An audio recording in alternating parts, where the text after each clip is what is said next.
In this video, we'll be diving into Layer 2 of the Open Systems Interconnection, or OSI model, the data link layer. We will explore its purpose, functions, and protocols. The data link layer is responsible for framing, error detection, and flow control, ensuring reliable communication between two nodes connected by a physical link. The data link layer's primary functions include framing, error detection, flow control, and access control. Framing encapsulates data into frames with headers and trailers. Error detection identifies transmission errors using checksums or cyclic redundancy checks.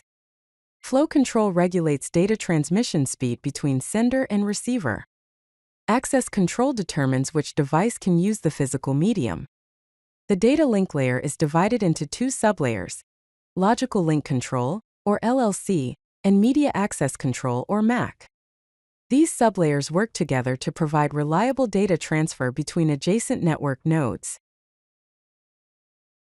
Framing is a crucial function of the data link layer. It involves organizing data into manageable units for transmission.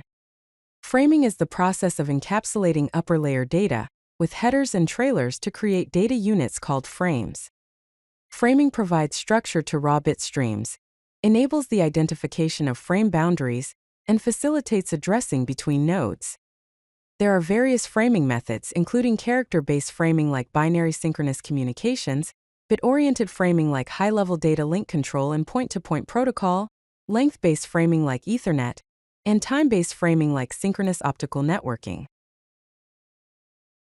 Let's examine the structure of an Ethernet frame, as defined by the Institute of Electrical and Electronics Engineers, or IEEE 802.3 standard. The frame begins with a preamble of 7 bytes and a start frame delimiter of 1 byte. These are used to synchronize the receiver's clock and mark the beginning of the frame. Next, there are the destination and source media access control, or MAC addresses, each 6 bytes long. These addresses uniquely identify the sending and receiving network interfaces. The type or length field is 2 bytes and indicates either the protocol type of the encapsulated data, if the value is greater than or equal to 1536, or the length of the data field, if the value is less than or equal to 1500. Finally, the frame check sequence, or FCS, is 4 bytes long and contains a 32-bit cyclic redundancy check, or CRC value used for error detection. This value is calculated over all fields except the preamble and start frame delimiter. Error detection is essential for ensuring data integrity during transmission. Several methods are employed at the data link layer to detect errors. The first method is parity check. This adds an extra bit to detect single-bit errors, but it's limited as it cannot detect multiple errors. Checksum adds the binary values of data, takes the complement, and appends it. The receiver verifies by adding all values. Cyclic redundancy check, or CRC, uses polynomial division to generate a remainder that's appended to the data. This is the most powerful and widely used method.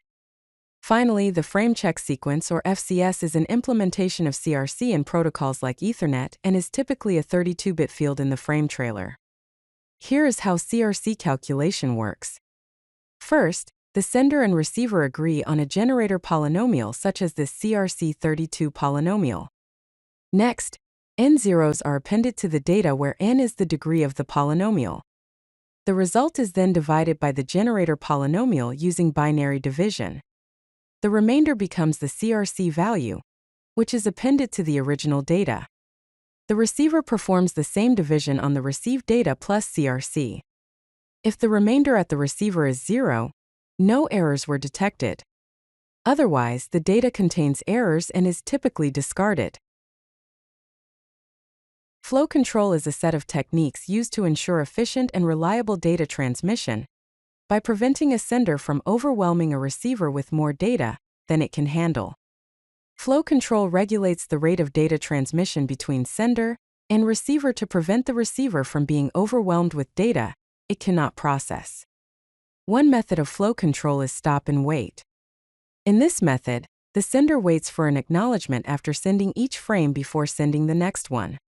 The sender transmits one frame at a time and waits for an acknowledgement before sending the next frame. This method is simple but inefficient for high-bandwidth links. Another method is sliding window.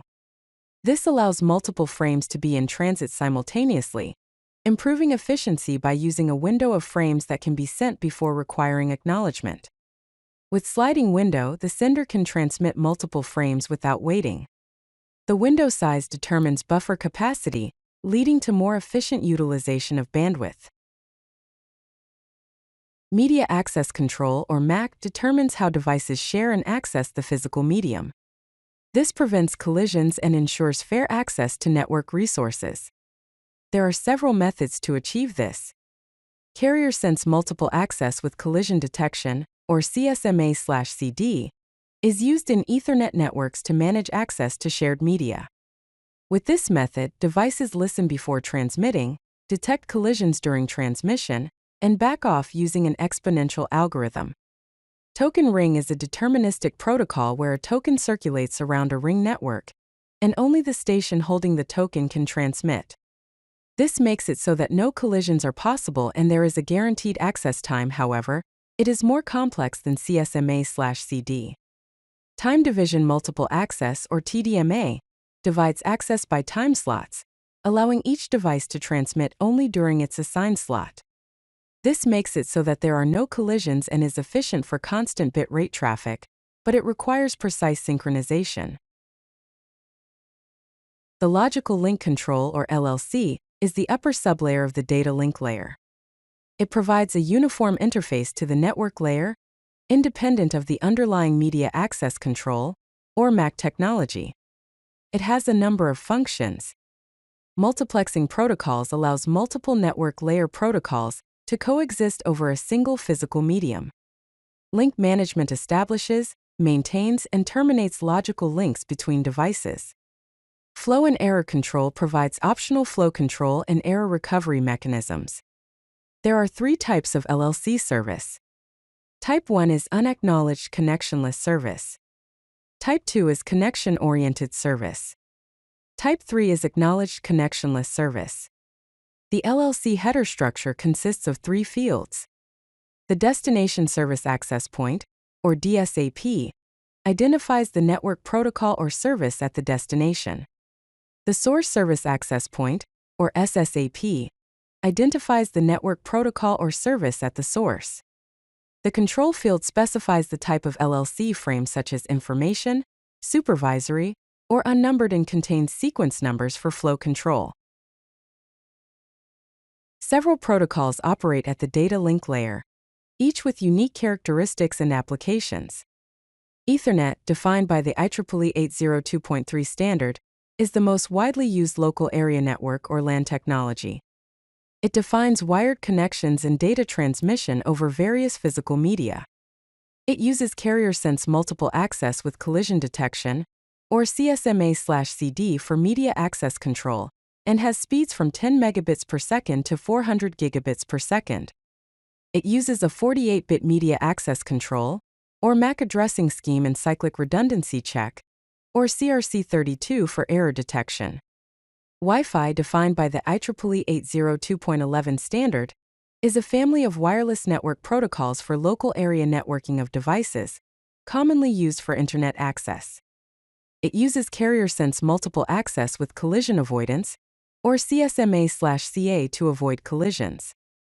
It has multiple standards such as ABE, G, NAC, and AX, and operates in 2.4 GHz and 5 GHz bands and includes security protocols such as Wireless Protected Access, or WPA versions 1, 2, and 3.